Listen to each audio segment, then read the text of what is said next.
अगर वो इतनी बड़ी बात मुझसे छुपा सकती है तो न जाने क्या क्या छुपाती रही होगी।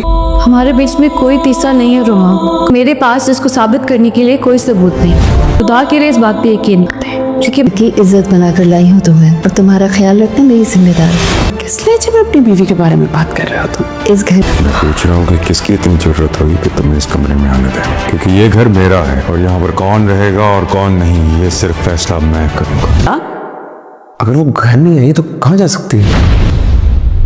मलिहा अभी तक घर नहीं पहुंची।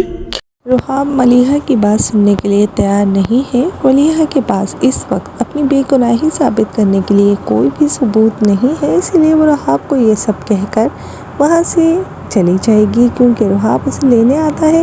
लेकिन मलिहा उसके साथ नहीं जाती है। जिस आदमी को उस पर एतबार ही नहीं तो उसके साथ क्या रहना। जब रुहाब घर जाता है और ये बातें अपनी माँ को बताता है तो उसकी माँ को इस बात पर एतराज़ होता है कि वो किस लहजे में अपनी बीवी के लिए बात कर रहा है, और इसीलिए वो उसे काफ़ी हद तक समझाने की कोशिश करती है, क्योंकि उसकी माँ जानती है कि मलिहा एक अच्छी और बाकिरदार लड़की है। उसका पास्ट है तो क्या हुआ, वो तो रुहाब का भी था, लेकिन मलिहा अपनी शादी को पूरे दिल से निभा रही है, ये बात उसकी माँ जानती है।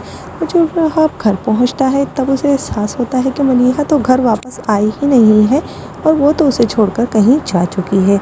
जब रुहाब पागलों की तरह उसे ढूंढने जाता है तो मलिहा अपने ही माँ के घर में बेहोशी की हालत में उसे मिलती है। हो सकता है कि अगले एपिसोड में रुहाब और मलिहा एक दूसरे को समझने की कोशिश कर लें। इधर कबीर की माँ आ गई है सना की ज़िंदगी में, कबीर को ये एहसास दिलाने के लिए कि कबीर कितना ज़्यादा गलत कर रहा है सना के साथ। लेकिन कबीर को अभी तक कोई एहसास नहीं है। वो अपनी बदतमीज़ी और बदतहज़ीबी के साथ ही सना के साथ अब भी पेश आ रहा है, लेकिन अब उसकी माँ आ चुकी है। उन दोनों के बीच में